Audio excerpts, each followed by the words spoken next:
The air was crisp and cool, a familiar smell of dead leaves and mid-autumn decay hitting my nostrils as I stepped out onto the front porch. I took a deep breath and let it out, surveying the lawn of the house I had just recently purchased. It was early morning, but a few neighbors were already out doing yard work. I waved at the man across the street who had introduced himself a few days prior.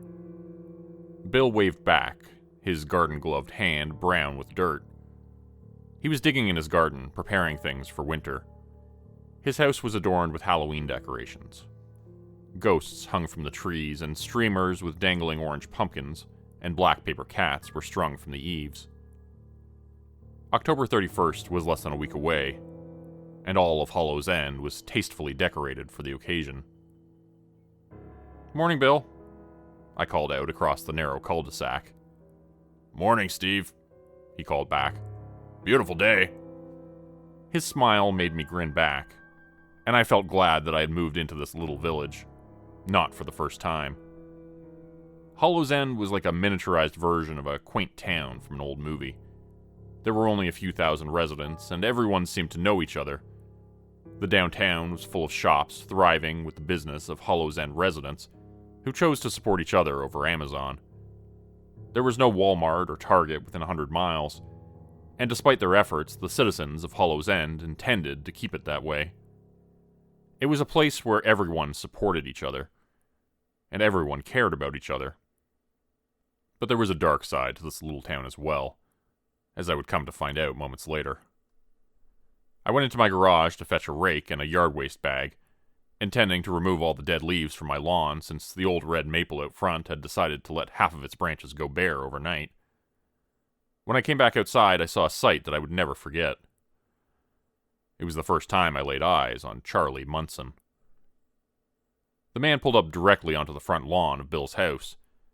He veered off the driveway with deliberate carelessness and nearly ran over my neighbor, sending his terrified cat, who had been napping on the pavement, scurrying away up a tree. He braked at the last second, pulling up strips of fresh sod in the process. Bill had just redone his lawn that summer, he'd made a point of telling me, and anyone else who would listen. The large man got out of his faded blue truck and slammed the door, marching across the well-kept grass towards Bill was kneeling, just beyond the fender of his vehicle. He was over 6.5 feet tall, and wearing a dark jacket and a shirt that was halfway unbuttoned, exposing a hairy chest and a heavy-looking round gold medallion hanging from a chain around his neck. When Bill stood up, I could see he was nervous. Not just because he had almost been hit by the man's truck. There was something like terror in his eyes, and I would find out soon enough why that was. Charlie Munson was the most violent and dangerously unpredictable man in town. The most vile and hated person I would ever come to meet. His voice was so low I couldn't make out the words, but whatever he said made Bill start jabbering and putting up his hands, in a gesture of a man trying to avoid a beating. He shoved Bill, and the old man toppled over, falling into the dirt of his garden and landing hard on his back. The stranger began to laugh at this, exposing crooked brown teeth. I put down my rake and began to walk over to intervene, but Bill noticed this and glanced my way, shaking his head.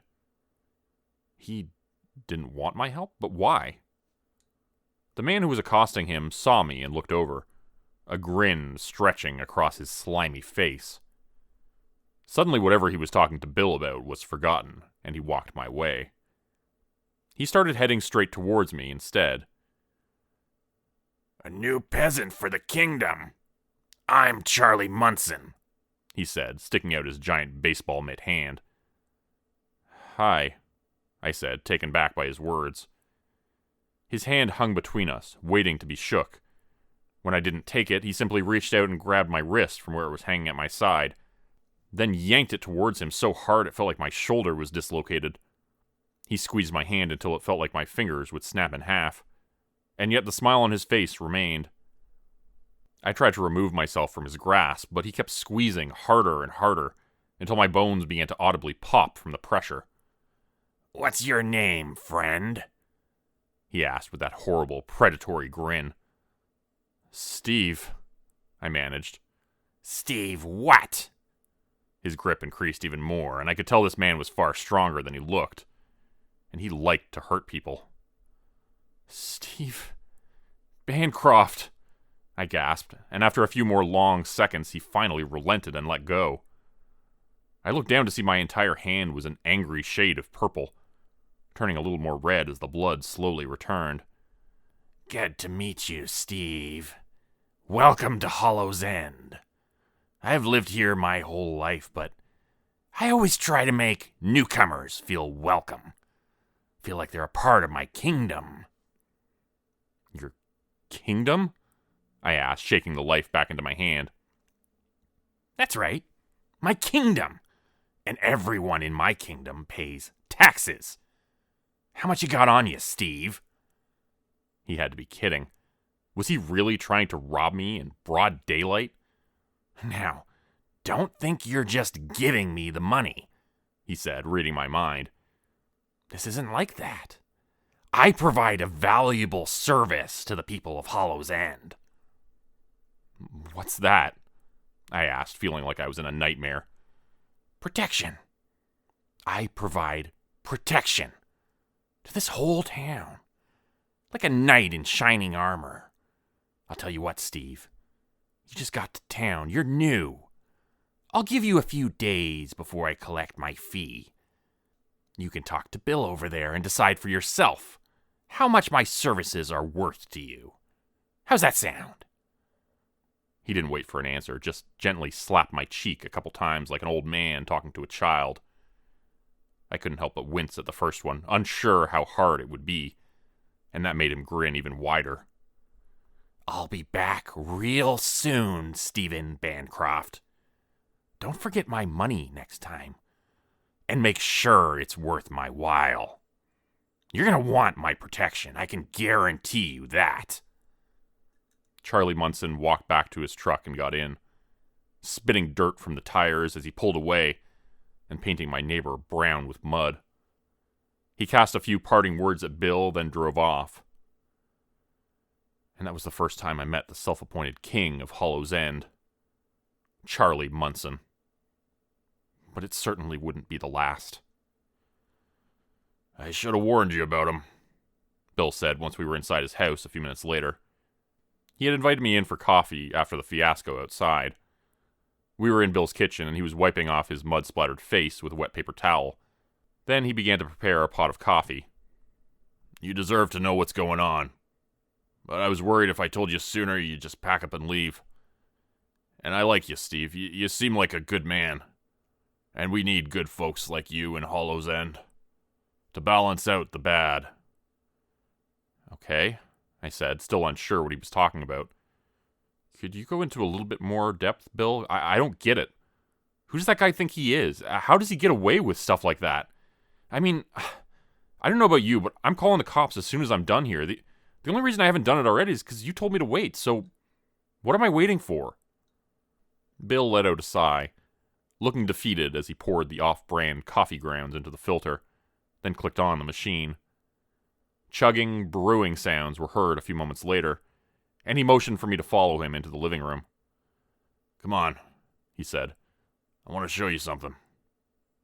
He took me to his bookshelf in the living room, then pulled out a dusty old photo album. Sitting down on the sofa, he patted the cushion next to him, looking up at me and waiting for me to join him. I did.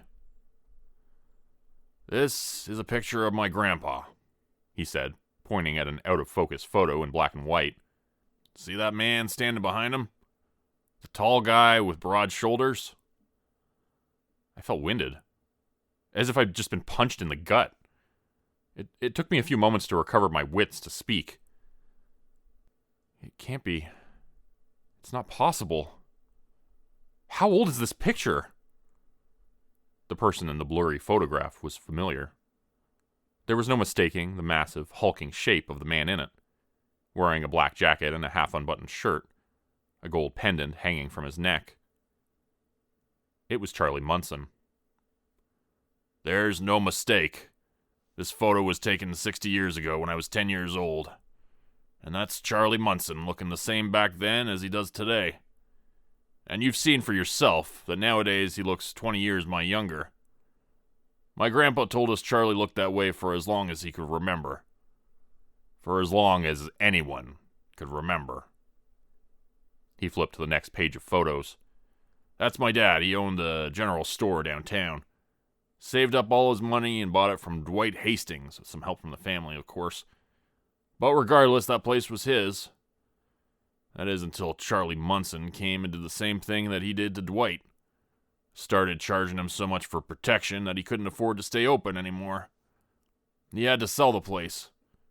And the only one in town with enough cash to buy it was Hugh Munson, Charlie's son. Damn near killed my dad to give a Munson the keys to that place. His pride and joy, but he did it. We all know better than to question King Charlie's commands. I was still trying to take all of this in, but I had to ask the next question that came to mind. All right. I'm going to pretend you're not pulling my leg, since I could sense there was something inhumanly awful about that man, but look, I'm not saying I believe all of it. Not yet, anyways, but let's just say this is all true. Charlie Munson is an ageless demon who never dies. What about his kids? Do they get older? Are they human? Bill flipped pages again and came to a class photo. He pointed at himself in it and then pointed at several other children who all looked vaguely similar. His kids are human by all accounts. Some of them are decent people even. Some of them are devils just like their father, reporting to him everything that happens around town. Every dirty deed in Hollow's End gets witnessed by his network of spies, and he uses all of it against us. The worst part of it is he's managed to put some of his older kids into positions of power in town. My heart sank even further. What do you mean? Well, let's just say you decided to call the cops about what happened here today. You dial 911 and guess who'd pick up the phone? Cindy Munson, his daughter. Jesus. Yep. And let's say you went over there, finally did manage to see the sheriff. Can you guess what name you're going to see on his badge? I gulped, already knowing the answer. Munson? He nodded his head. Marshall Munson, his pride and joy. The man is a spitting image of his father and twice as mean. And that's just for starters. How many of them are there? I asked nervously. As I would find out, there were more than a few. And some were nearly as evil as their father. And others were infinitely worse. The next few days were tense. I felt as if Bill had to be exaggerating the situation. Or maybe he had a few screws loose. But I had no one else to ask for a second opinion. That was until I met Lucy. She lived several doors down from me and was out with her dog. It was early in the morning, and I was out on the front lawn raking leaves again, feeling much more anxious and exposed this time as I did so. As she went by the front of the house, she took out her earbuds and smiled at me, wishing me good morning. Hello, I said as calmly as I could. I was still very tense and unsure of who I could trust. Oh, I know that look, she said. You must have met His Highness. I stuttered something incomprehensible, and she did me a favor by interrupting. It's okay. Everybody looks the same way after they meet him for the first time. After they hear the stories. It is a lot to take in, I said cautiously. Hey, can I ask you something in confidence? About Charlie? She looked grave for a few seconds, and even her dog seemed to tense up at the name. I felt like I just said Voldemort to Harry Potter. But then she relaxed slightly. Sure. This might sound crazy, but I heard from someone... Well, I heard that he's... immortal? I nodded my head. Unfortunately, yes, that does seem to be the case. Has he asked you for protection money yet? Again, I nodded my head, too terrified to speak. You should pay it. Whatever he wants. Just pay it. With that, she put her earbuds back in and jogged away. Her dog sprinted ahead, as if anxious to get away from the conversation, and away from the awful name I had mentioned. Right after that, I went to the bank. I didn't even bag up the leaves, instead just leaving them in a pile on the grass, being blown about by the wind. There were several kids milling around the parking lot when I got out of my car. I walked to the doors of the bank and went inside, still in disbelief that I was going to take out protection money to pay off an immortal mobster.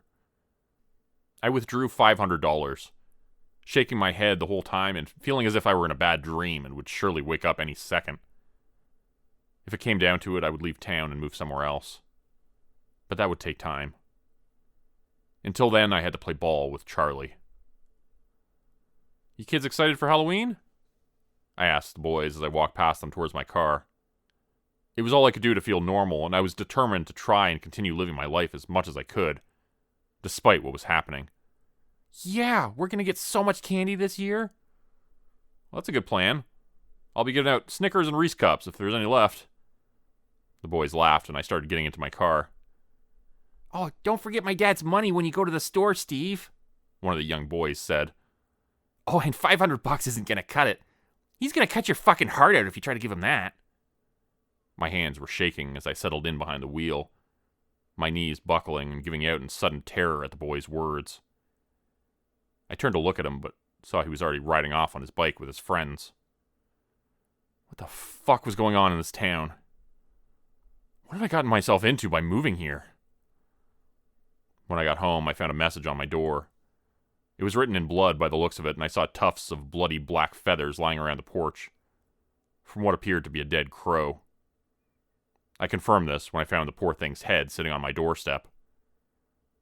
The message, written in crow's blood, read simply this: "See you on Halloween for my money. 20K. Prepare to suffer otherwise.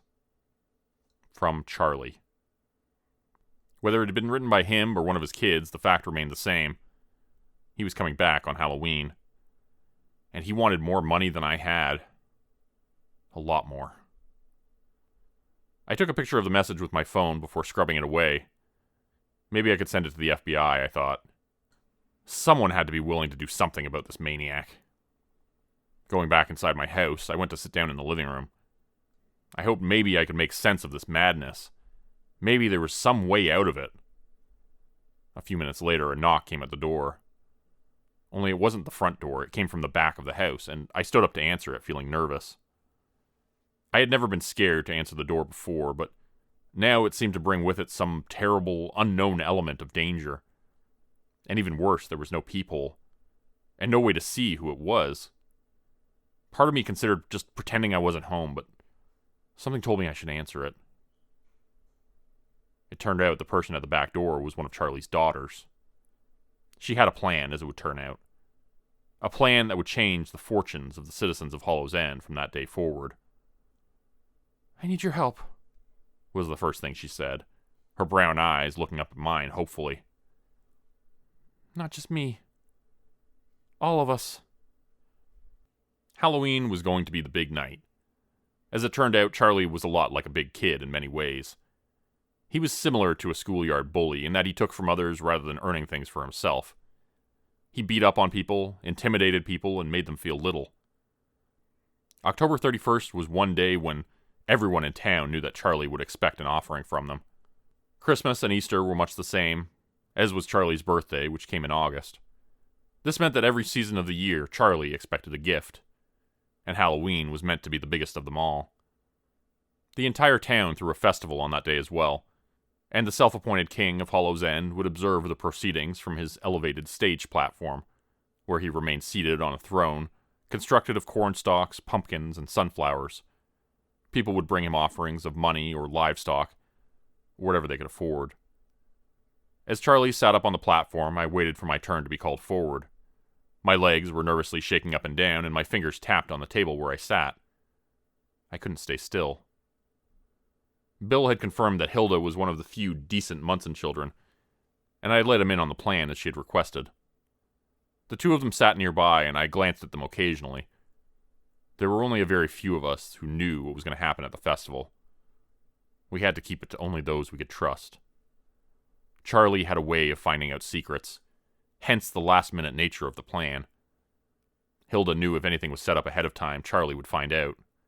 He could sense when people were plotting against him. He finally called me forward, and I got up with my manila envelope in hand. On wobbly legs, I walked past the straw-decorated tables towards the stage. The entire town was assembled in the town square, and everyone was seated around me and watching with bated breath. No one knew how the newcomer in town would respond to the first payment. They had seen others refuse in the past, and it never went well. I climbed the steps and stood before Charlie on his autumn throne. "Kneel," he said, smiling like a bully between wedgies. "No," I told him and threw the manila envelope on the floor in front of him. "There's your money. But I'm not getting down on my fucking knees for you, you piece of shit." It was so quiet you could hear a pin drop despite the number of people all around. And then Charlie broke the silence by laughing. I let out a breath. "You got some guts, new guy," he said. The manila envelope was at his feet. If he stood up and came at me now, the whole plan would be forfeit, but he didn't. Instead, he leaned forward to pick up the envelope from the floor while staying seated on his throne.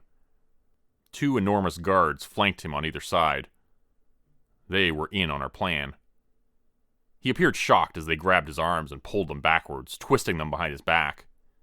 I rushed forward and grabbed the medallion around Charlie's neck as he fought them. Before I could get the chain from his neck, he threw the men off him as if they were ants. He stood up from his throne and looked at me, his face red with anger. I took an instinctive step backwards and released the chain around his neck.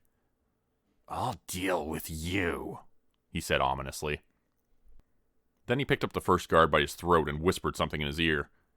The man shook his head desperately, but it was no use. He raised him into the air as if he were nothing and then threw him off the stage. The guard landed on his skull. The sound of his head splitting open like a watermelon thrown off a roof. The townspeople rose to their feet in a murmuring mass, climbing the stage as he directed his attention at the other guard. The entire town of people began to descend upon him, as he focused his attention on the other guard who had betrayed him. And in that moment I saw his weakness was his rage. He was so utterly focused on the other guard that he didn't notice the mob closing in on him. The citizens of Hollow's End were finally standing up to their bully. Charlie ripped the guard's arm off like a bully with a Barbie doll. The man screamed as he removed the other arm next, the twisted smile never leaving his face. But then he turned around, surprised, as he heard the swarm of people and they grabbed hold of him. Despite Charlie's incredible strength, he could not hold all of them off. Many people got early blows in, bloodying his face and breaking his teeth, showing everyone that he could be hurt. The bully of Hollow's End didn't take it lying down, though, and several people were quickly killed as he annihilated them with a single punch. One man died as he squeezed his head between his hands until it exploded. Still, more and more of them came at him, until he began to tire. It was an onslaught, a total reckoning of every horrible act, every generational trauma, every crushing blow that Munson had inflicted. All of it was unleashed upon him in the span of a few minutes, as the entire town laid a beatdown on the village villain. The man refused to die, but he could certainly feel pain. That much was obvious by his cries of agony and the blood which began to pour from his mouth and nose, and from a dozen cuts all over his face. Still, he remained standing, looking defiant.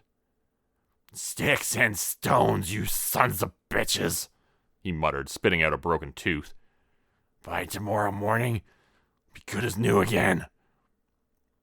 "Not without the medallion," his daughter cried out.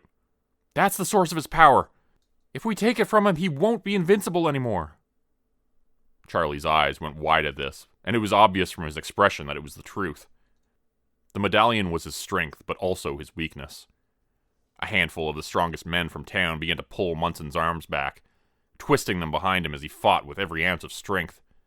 His face was red from exertion as he grunted and strained trying to buck them off. But there were too many of them.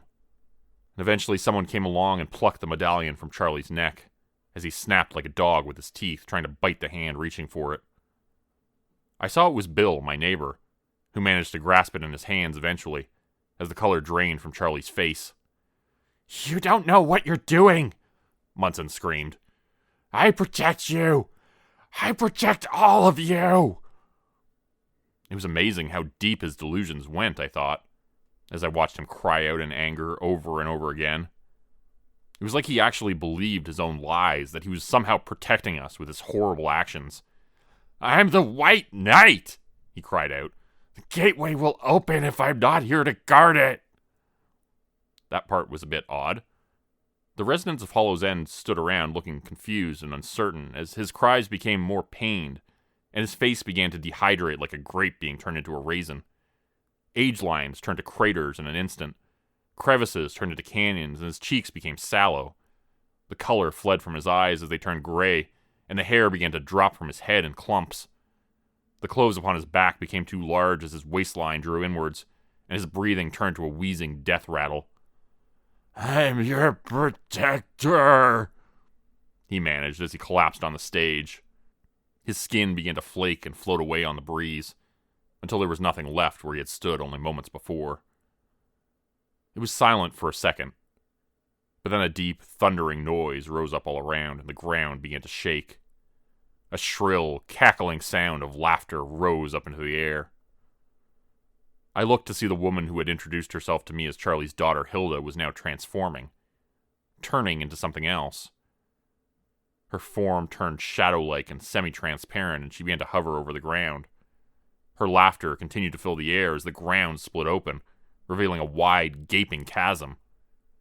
Far down below us in the pit, I could see dark, spectral shapes rising up towards us. Their forms were long, streaming, dark, and evil-looking.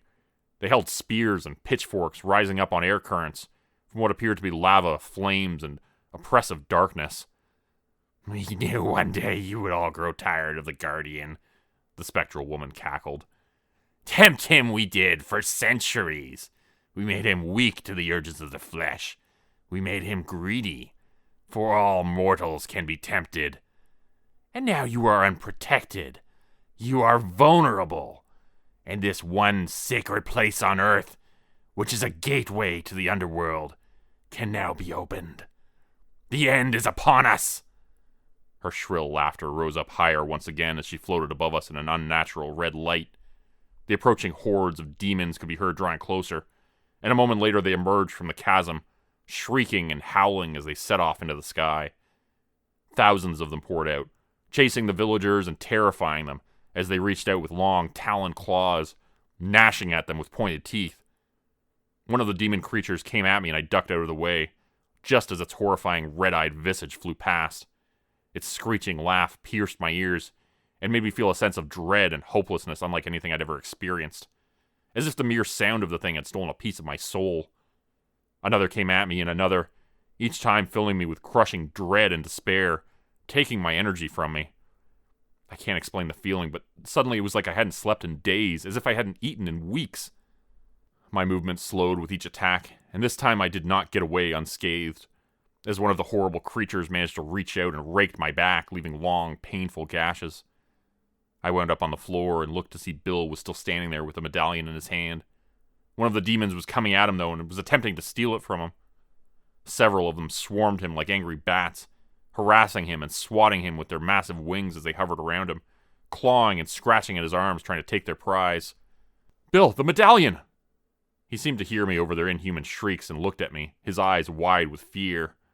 But then it registered, and he quickly threw the medallion on, squeezing his head through the chain until it rested around his neck. "No!" the demon woman who had tricked me screamed. She saw what was happening, but it was too late. Bill was our white knight now. The chasm began to shake and boom as the ground quaked and it closed back up again. All of the demon creatures were suddenly being sucked back down into the abyss of hell, as if a giant Hoover vacuum was pulling them in. They screeched and screamed, and the demon lady went with them, back down into the pit. A second later it sealed back up, and the town common was smooth and flat once again. The tables and chairs arranged around an autumn-themed stage, decorated with corn and pumpkins. Bill stood up on the stage and blushed as the entire town began to applaud and shout for joy. Charlie Munson was gone, and we had a new protector now. A new king of Hollow's End. Bill isn't quite as bad as Charlie was. He moved into the biggest house in town, kicking out the previous owner, so we're not neighbors anymore. The folks whose house he took were gracious enough about it, and they moved in across the street from me. We don't talk much, but they seem to be taking it all in good stride. Bill assures us that the payments we make to him every season aren't just for him. It's been a few years now, and He says they're part of the ancient ritual used to keep the gates closed. Apparently, he was visited by a wizard in a purple robe who told him a bunch of secrets, including how to live forever and how to keep the portal sealed, using vast amounts of money. But many of us don't fully believe him. It all just sounds like more of the same old, same old. A new Charlie Munson, only this one with a kinder smile and a gentler handshake. Still, we're all okay with the deal. If it means we can keep those demons down in hell and keep the apocalypse from happening for a little while longer. Because here in Hollow's End, we're not all in it for ourselves. And we look out for each other. The story you just heard was written by me, and a variation of it previously featured on the Dr. Nosleep podcast and YouTube channel. If you'd like to check out their channel for more content, please check out the description below. Today's video was supported by patrons like Mark from Earth, Crimson Muse, Joy Burton, Diane Showers, Mark Zawal, Cheryl James, Pick Your Sticker, Teddy Dog, Clue 404, Mamakato, Dante Kincaid, Zarin Ray, Angela Donovan, Blarian50, Devin Kyle, Timothy Baird, Ajeti, Bert Turner, Bajani Espinal, Michael Pierce, Big Joe, Carrie Harkonnen, LaDonna Spivey, Scott Tanaka, Tom Stewart, Sherman Davis, Bryce Shelton, Susan McClendon, Elise Batiste, Lisa and the Cult Jam, Open Circuit, Fabulavore, Raymond Jaggers, That Darn Fox, Raison Detra, Kai Gaming 99, Windy Burns, The Windigo, Michael Squishy Park, The Gemstar, Vault 77 Citizen. If you'd like to help support the channel, please consider joining my Patreon page at patreon.com/Jordan Grupe Horror. As a patron, you'll get access to bonus videos, content, and a Discord channel. You'll be credited at the end of every video going forward, and if you decide to stay for 3 months, I'll name a character after you which will be featured in the next Hollow's End story. Links to join the Patreon are in the description. Thanks everyone for listening. Please like, subscribe, and comment to help the channel continue to grow. It really does help a lot. And see you again next time at 4 p.m. Eastern Standard Time. Hope you have a great night.